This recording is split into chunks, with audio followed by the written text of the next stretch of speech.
ಪಳೆ ಹೊಳಲಿಕ್ಕೆ ನಡುಗೆ ಎಲ್ಲ ಹೊಡ್ಕೊಂಡ್ರೋಗಿನ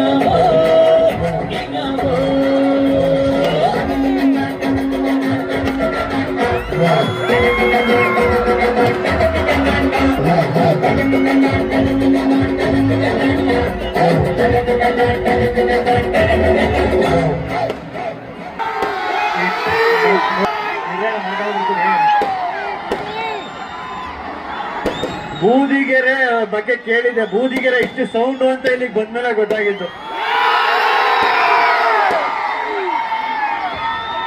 ಎಂತೆಂತ ದೊಡ್ಡ ದೊಡ್ಡ ಕಾರ್ಯಕ್ರಮಕ್ಕೆಲ್ಲ ಹೋಗಿದೆ. ಆ ದೊಡ್ಡ ಕಾರ್ಯಕ್ರಮವನ್ನು ಮೀರಿಸುವಷ್ಟು ಸೌಂಡ್ ಎನರ್ಜಿ ಬೂದಿಗೆರೆಲ್ಲ ಇದೆ ಅಂತ ಇವಾಗ ನಮಗೆ ಗೊತ್ತಾಗಿದೆ. ಇದು ಹೆಸರಲ್ಲಿ ಮಾತ್ರ ಬೂದಿ ಐಟಮ್, ಜನರೆಲ್ಲರೂ ಬೆಂಕಿನೇ. ಬೂದಿ ಮುಚ್ಚಿದ ಕೆಂಡು ತರ.